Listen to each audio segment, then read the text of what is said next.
معزز ناظرین السلام علیکم۔ 8 دن کے بعد جب مسلمانوں کی فوج چاروں طرف سے یروشلم پر یلغار کر رہی تھی، سلطان صلاح الدین ایوبی ایک سفید گھوڑے پر سوار حملہ آور فوج کی رہنمائی کر رہا تھا۔ وہ سپاہی جسے سلطان نے سب سے پہلے کمند ڈال کر قلعے کی فصیل پر چڑھتے ہوئے دیکھا تھا وہ یوسف تھا۔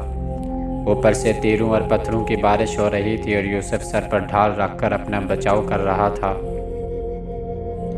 فصیل پر پہنچنے کے لیے اس کی کامیابی کے امکانات بہت کم تھے۔ سلطان نے اپنے دل میں کہا، اگر یہ فصیل پر پہنچ گیا تو میں اسے اپنی تلوار انعام میں دوں گا۔ یوسف فصیل پر پہنچ چکا تھا اور چند نوجوان اس کی تقلید کر رہے تھے۔ یوسف کی تلوار چند آدمیوں کو موت کے گھاٹ اتار چکی تھی۔ سلطان اپنے جرنیل سے کہہ رہا تھا، اب وہ میرے گھوڑے کا بھی حقدار ہے۔ چند مجاہد فصیل پر چڑھ کر یوسف پر عقب سے حملہ کرنے والے پہرہ داروں کو روک رہے تھے، اور یوسف اپنے پے در پے حملوں سے 6-7 سپاہیوں کے پاؤں اکھاڑ چکا تھا۔ صلاح الدین رحمہ اللہ جوش مسرت میں کہہ رہا تھا، نوجوان میں تمہیں ہر اول دستے کا سالار اعلیٰ بناتا ہوں۔ تھوڑی دیر کے لیے سلطان کی توجہ کسی اور محاذ پر مبذول ہو گئی۔ جب دوبارہ اس نے فصیل کے اس حصے کی طرف دیکھا تو اس کے سپاہی اس مقام پر قبضہ جما چکے تھے، لیکن یوسف وہاں نہ تھا۔ اس نے اپنے ہم رکاب سے پوچھا، یوسف کہاں گیا؟ اس نے دروازے کے سب سے اونچے برج کی طرف اشارہ کرتے ہوئے جواب دیا، وہ دیکھیے، یوسف بہت خطرناک مقام پر لڑ رہا ہے۔ سلطان نے اوپر نگاہ ڈالی۔ یوسف کی تلوار بیک وقت 3 تلواروں سے لڑ رہی تھی۔ سلطان کے 2 سپاہی اس کی مدد کے لیے پہنچ چکے تھے۔ یوسف کی تلوار کی ایک ضرب سے نشان صلیب سرنگو ہو چکا تھا۔ سلطان نے آنکھوں میں خوشی کے آنسو بھرتے ہوئے کہا، تم میرے بیٹے ہو، میں تمہیں اس شہر کا والی مقرر کرتا ہوں۔ لیکن یوسف کے ہاتھ سے تلوار گر چکی تھی اور ایک نوجوان اسے سہارا دینے کی کوشش کر رہا تھا۔ سلطان نے اسے پہچان لیا تھا، یہ احمد بن حسن تھا۔ سلطان کے سپاہی اندر داخل ہو کر قلعے کا دروازہ کھول چکے تھے۔ دشمن ہتھیار ڈال چکا تھا۔ سلطان گھوڑا بھگاتا ہوا قلعہ کے اندر داخل ہوا اور گھوڑے سے اتر کر اپنی فوج کے چند افسروں کے ساتھ جلدی سے برج پر چڑھا۔ یوسف کے جسم پر زخموں کے کئی نشان تھے۔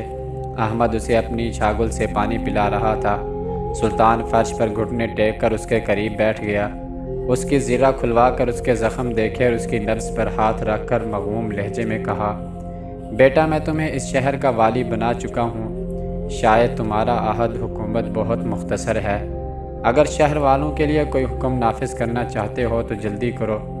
یوسف نے پہلے سلطان کی طرف اور پھر احمد کی طرف دیکھا اور بالآخر اس کی نگاہیں لوٹ کر لٹکتے ہوئے صلیبی جھنڈے پر مرکوز ہو کر رہ گئی۔ احمد بن حسن نے کہا، اس شہر کے حاکم کی خواہش یہ ہے کہ وہ فتح کا جھنڈا اپنے ہاتھ سے نصب کرے۔ سلطان کے ان الفاظ کے ساتھ یوسف کی آنکھوں میں ایک غیر معمولی چمک نظر آئی۔ سلطان نے دوبارہ اس کی نبض دیکھی اور ایک سپاہی کو جھنڈا لانے کا اشارہ کیا۔ ایک افسر نے ٹوٹا ہوا نشان صلیب اتار کر پھینک دیا۔ سلطان صلاح الدین ایوبی رحمہ اللہ اور احمد بن حسن نے یوسف کو سہارا دے کر اٹھایا۔ یوسف کے بے جان ہاتھوں میں اچانک زندگی آ گئی تھی۔ اس نے جھنڈا نصب کیا۔ اس کے ہونٹوں پر مسکراہٹ تھی، وہ مسکراہٹ جو صرف خدا کی راہ میں شہید ہونے والوں کو نصیب ہو سکتی ہے۔ اچانک اس کے ہونٹوں سے الفاظ نکلے، زاہدہ یروشلم فتح ہو چکا ہے۔ سلطان کے حکم سے یوسف کو شاہی محل کے ایک کمرے میں پہنچایا گیا۔ جان کنی کی حالت میں اس نے احمد بن حسن سے جو آخری بات کہی وہ یہ تھی، احمد میری بیوی کی دعا کا صرف ایک حصہ قبول ہوا۔ میں یروشلم کی فتح کی خبر لے کر اس کے پاس نہ پہنچ سکا، لیکن قدرت کا ایک راز اب میری سمجھ میں آ رہا ہے۔ زاہدہ بغداد میں نہیں کسی اور مقام پر میرا انتظار کر رہی ہے۔ وہ اس دنیا میں ہوتی تو میں یقیناً بغداد پہنچتا۔ جھنڈا نصب کرتے ہوئے میں یہ محسوس کر رہا تھا کہ وہ مجھے دیکھ رہی ہے۔ تم بغداد جاؤ، اگر وہ زندہ ہے تو بغداد میں سب سے پہلے یروشلم کی فتح کی خبر سننا اس کا حق ہے۔ اگر وہ زندہ نہیں تو میں تمہیں اپنا بیٹا سونپتا ہوں۔ اس نے یہ کہہ کر آنکھیں بند کر لیں اور خفیہ سی آواز میں دہرانے لگا، زاہدہ میں آ گیا ہوں، یروشلم فتح ہو چکا ہے، میں نے فتح کا جھنڈا اپنے ہاتھوں سے نصب کیا ہے۔ اس نے دوبارہ آنکھیں کھولی، سلطان اور احمد کی طرف دیکھا، لیکن ایک لمبی سانس کے بعد اس کی آنکھوں کے سامنے موت کے پردے حائل ہو چکے تھے۔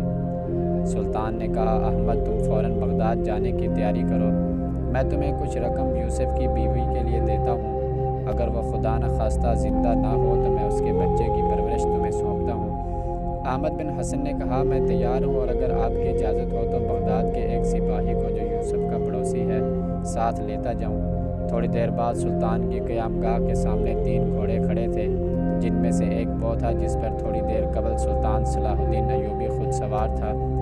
رخصت کے وقت سلطان نے احمد بن حسن کو اپنے خیمے میں بلایا اور چمڑے کی ایک تھیلی دیتے ہوئے کہا اس میں 5000 طلائی سکے ہیں، ان میں 1000 تمہارے لیے اور باقی یوسف کی بیوہ کے لیے ہیں، اگر خدا نخواستہ وہ زندہ نہ ہو تو یہ رقم یوسف کے بیٹے کی پرورش پر خرچ کرنا، اور اس کے مستقبل کے لیے میں تمہیں کچھ اور دیتا ہوں۔ یہ لو۔ سلطان نے ایک ریشمی کپڑے کی تھیلی اٹھاتے ہوئے کہا اسے کھول کر دیکھو۔ احمد بن حسن نے تھیلی لے کر کھولی، اس میں بیش قیمت جواہرات جگمگا رہے تھے۔ سلطان نے کہا یہ جواہرات اسے اس وقت دینا جب وہ بالغ ہو جائے۔ احمد بن حسن نے کہا یوسف کے بیٹے کے لیے آپ کا ہر انعام جائز ہے، لیکن میں یہاں دولت کی تلاش میں نہیں آیا تھا، خدا نے مجھے ہر شے دے رکھی ہے۔ سلطان نے کہا اگر تمہیں اس کی ضرورت نہیں تو یہ مدینہ کے غریبوں کے لیے لے جاؤ۔ سلطان کا لب و لہجہ کچھ ایسا تھا کہ احمد انکار نہ کر سکا۔ سلطان نے پھر کہا 2 اور چیزیں جو میں تمہیں سونپتا ہوں، ان میں سے ایک میرا گھوڑا اور ایک سپاہی یہ گھوڑا چھوڑنے کے لیے بغداد جائے گا، بغداد میں اسے بیچ کر جو رقم حاصل ہوگی وہ بھی یوسف کی بیوی کو دے دینا۔ مجھے امید ہے کہ بغداد کے لوگ میرے گھوڑے کی اچھی قیمت پر خریدیں گے۔ دوسری چیز میری تلوار ہے، وہ یوسف کے بیٹے کے بڑا ہونے تک تمہارے پاس محفوظ رہے گی۔ احمد نے کہا محسن میرے ساتھ جا رہا ہے۔ سلطان نے کہا میں نے اسے فراموش نہیں کیا، اس کی واپسی تک مال غنیمت میں اس کا حصہ محفوظ رہے گا، تاہم زیادہ راہ کے لیے میں اسے کچھ دیتا ہوں۔ سلطان نے محسن کو اندر بلا کر 500 طلائی سکے دیے، پھر دونوں سے مصافحہ کرتے ہوئے کہا اب تم جاؤ، میں چاہتا ہوں کہ بغداد میں یروشلم کی فتح کی خبر سننے والی سب سے پہلی یوسف کی بیوی ہو۔ چند ہفتوں کے بعد بغداد پہنچ کر احمد بن حسن کو معلوم ہوا کہ یوسف کی بیوی یروشلم کی فتح سے 4 دن پہلے ہی یہ دنیا چھوڑ چکی تھی، اور محسن کی بیوی اس کے بچے کو اپنے گھر لے گئی تھی۔ احمد بن حسن نے گھر پہنچتے ہی بچے کو دیکھنے کی خواہش ظاہر کی، اور جب محسن نے 2.5 سال کا ایک خوبصورت بچہ لا کر اس کی گود میں بٹھا دیا تو اس کا دل بھر آیا۔ احمد بن حسن اس کے سر پر پیار اور شفقت سے ہاتھ پھیرنے لگا۔ بچے نے ہاتھ بڑھا کر اس کی ناک پکڑ لی اور کہا غازی ابا، غازی ابا۔ احمد نے اسے سینے سے بھینچ کر آنکھوں میں آنسو بھرتے ہوئے کہا بیٹا ابا شہید کہو۔ ابا۔ بچہ غور سے احمد کی طرف دیکھنے لگا۔ ابا شہید۔ احمد نے اس کی پیشانی پر بوسہ دیتے ہوئے کہا ابا شہید۔ بچہ یہ کہتے ہوئے اس کی گود میں اچھلنے لگا۔ شام تک بغداد میں سلطان صلاح الدین ایوبی کے گھوڑے کا چرچا ہو چکا تھا۔ بغداد کے امراء میں سے ہر ایک اسے اپنے استبل کی زینت بنانے کے لیے بے قرار تھا، اور ان میں سے اکثریتی ایسے لوگوں کی تھی جو گھوڑے پر چڑھنے سے زیادہ اسے سوارنا جانتے تھے۔ خلیفہ کے متعلق مشہور تھا کہ جس قدر اس کا دل کوئی شے خریدنے کے لیے برقرار ہوتا تھا، اسی قدر اپنی جیب پر اس کی گرفت مضبوط ہوتی تھی۔ پھر اگر کسی سوداگر کے لیے خلیفہ کی پیشکش قبول نہ ہو تو امراء اس کے خریدار بننے کی جرات نہیں کر سکتے تھے، لیکن خلیفہ کو اس وقت خبر ہوئی جب کہ چین کا سفیر یہ گھوڑا 10,000 کی مالیت کے جواہرات کے عوض خرید چکا تھا۔ اگلے دن احمد بن حسن یوسف بن ظہیر کے بچے کو لے کر مدینہ روانہ ہو گیا۔ یوسف کے اس کم سن بچے کا نام طاہر تھا۔ احمد بن حسن نے گھر پہنچ کر اسے اپنی بیوی کے سپرد کرتے ہوئے کہا سعیدہ یہ ایک مجاہد کا بیٹا ہے، اور مجھے یقین ہے کہ تم اس کی پرورش میں مدینہ کے انصار کی روایات پر عمل کرو۔ اگر ویڈیو اچھی لگے تو ہمارے چینل کو سبسکرائب کریں، بیل آئیکن پر کلک کریں تاکہ ہر نئی